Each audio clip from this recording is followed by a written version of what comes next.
Welcome to this segment of Because You Asked. I'm Barry Nussbaum. Long before his inauguration, President Trump has made a consistent series of statements at the microphone and on Twitter, pounding on the mainstream media for their creation of what he calls fake news. The term, in actuality, has been around since the 19th century. By definition, fake news is a type of yellow journalism that consists of deliberate misinformation or hoaxes, spread via the traditional print, broadcast news media, or now internet-based social media.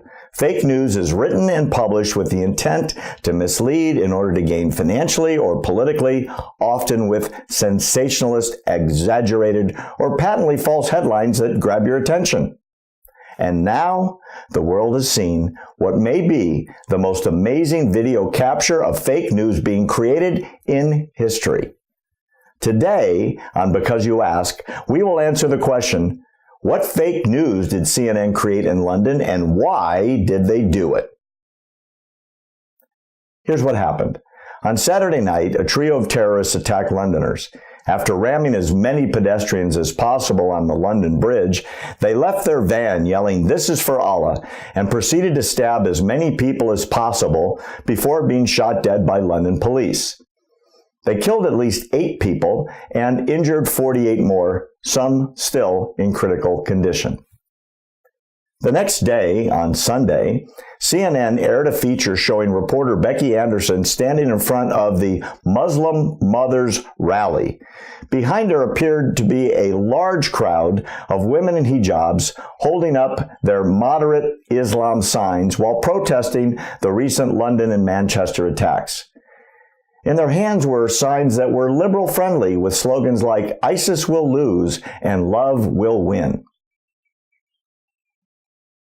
It was seen around the world. However, footage from a different camera shows a distinctly different series of images.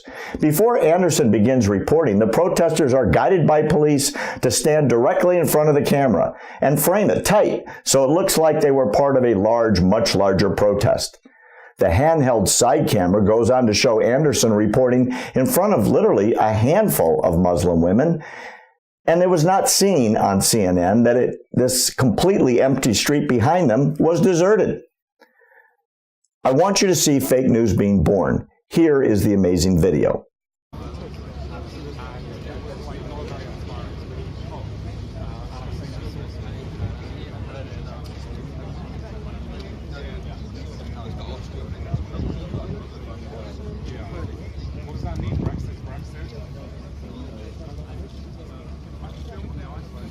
Yep.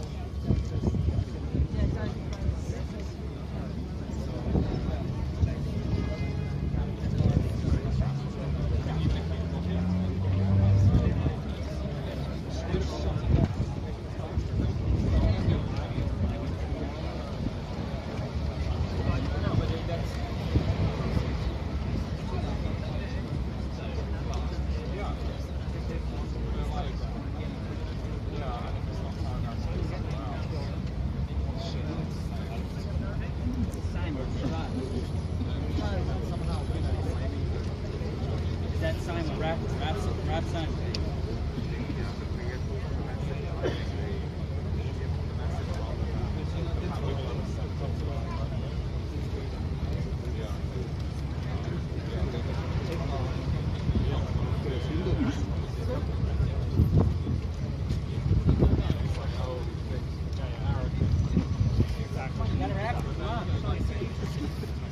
Excuse me.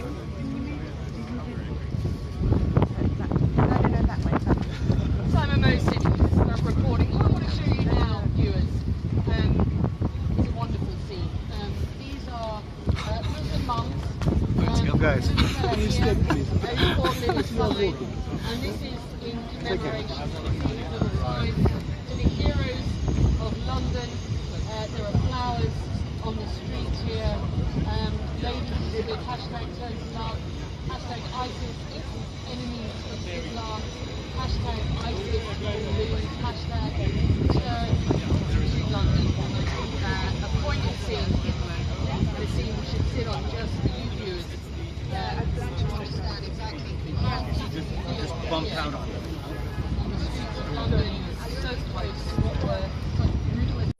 Now, let me tell you what you just saw, based on reports from the citizen journalist Mark Antro, who happened upon the scene as it was being filmed. Here are the key points. 1. Notice the white officers walking away at the beginning of the video. These guys had been there for at least an hour, according to Mark. 2. They are immediately replaced by black police officers. 3. We clearly see CNN directing and setting the scene up. Signs are passed out as the fake demonstrators are led in. 4. CNN British journalist Becky Anderson says, "This is a wonderful scene." 5. In response, you can hear Antro laughing, and if you listened carefully, you would have heard him say, "That's because you put it together." And the BBC director looked amused. 6. They wrap up the shot, the black officers leave the scene, and the white officers return. In the aftermath, facing tremendous backlash from conservative media, CNN denied the protest of their report as nonsense, and that was their reply. Whether or not CNN was actually the one corralling the protesters into the camera frame, it's clear that they were guilty of posting an incredibly misleading story, pretending that a protest attended only by a couple of people was part of a larger movement of so-called moderate Muslims. It's a complete fiction. They made it up. So now you see what CNN created, a totally fictitious story to support a narrative of the moderate Muslims of London turning out in a large crowd to protest the terror perpetrated by radical Muslims. But you know the truth. It was completely made up. Why did they do it? My theory is it was done to support the British progressive narrative. The popular official British policy is of open borders, and that if you educate and expose those immigrants to progressive British values, terrorists will stop being terrorists. I'm very serious. That is their policy. Educate and change minds. The London mayor's feud with President Trump is a perfect example of where our president differs with the Brits. The differences are so great that London Mayor Khan is now pushing to have the American president not visit Britain on his planned state visit. He says, "I don't think we should roll out the red carpet to the President of the USA in circumstances where his policies go against everything we stand for." Wow. The policies he's referring to are extreme vetting of immigrants, a temporary immigration freeze, and a wall on the southern U.S. border. All things the Brits are philosophically opposed to. Stand by.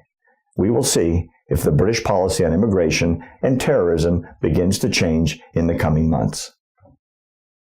Please keep your questions coming to American Truth Project and our social media on Facebook or Twitter. If we select your question, you get a special gift. You can also write to me directly by sending me an email to barry@americantruthproject.org and go to our website where you can sign up to be on our mailing list so you never miss an important episode. We're here to answer your urgent questions because you asked. I'm Barry Nussbaum.